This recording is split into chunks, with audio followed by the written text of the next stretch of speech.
வணக்கம் மக்களே, எல்லாரும் எப்படி இருக்கீங்க? அக்ஷய திருதியை வாழ்த்துக்கள். அனைவருக்கும் இன்றைக்கி அக்ஷய திருதியை வாழ்த்துக்களை மானஸ் கிச்சன் மூலமாக சொல்லிக்கிறோம். ஸோ இன்றைக்கி அக்ஷய திருதியை நம்ம எதுக்கு இதை கொண்டாடுறோம், இன்றைக்கி ஏன் கோல்டு வாங்குகிறோம்?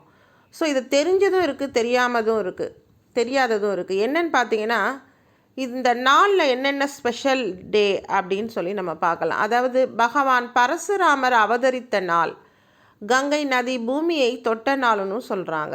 ஆதிசங்கரர் கனகதாரா சோஸ்திரம் இயற்றிய நாளுன்னு சொல்கிறாங்க.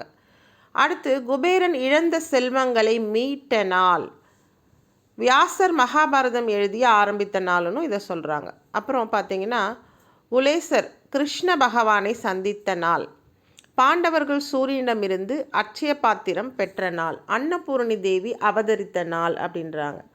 ஸோ இந்த நாளுடைய ஸ்பெஷல் என்னன்னு பார்த்தீங்கன்னா, அக்ஷய திதி ஏன் நம்ம அதை கொண்டாடுறோம் அப்படின்னு பார்த்தீங்கன்னா, இந்த நாளில் தான தர்மம் அதிகமாக செய்யணும். ஒருத்தருக்கு சாப்பாடு இல்லைன்னா அவங்களுக்கு சாப்பாடு வாங்கி கொடுக்கலாம். அது மட்டும் இல்லை, தர்மம் செய்யலாம். அவங்களால முடிந்த உதவிகளை அவங்களுக்கு செய்யணும். அப்போது இந்த நாளில் நம்ம திரும்ப திரும்ப அதை செய்வோம். அப்படின்ற காரணத்தால் தான் நம்ம இன்றைக்கி இந்த அக்ஷய திதியை செலிப்ரேட் பண்ணுறோம்.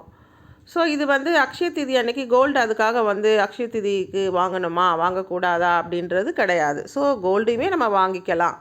ஸோ ஏன் இந்த மாதிரி தான தர்மங்கள் பண்ணும்போது இந்த கோல்டையும் வாங்கும்போது அதுவுமே நமக்கு பெருக தான் செய்யும் என்ற ஒரு காரணத்தால் கோல்டையும் வாங்கி அனைவரும் சந்தோஷமாக அக்ஷய திதியை செலிப்ரேட் பண்ணுங்கன்னு கேட்டுக்கிட்டு, இந்த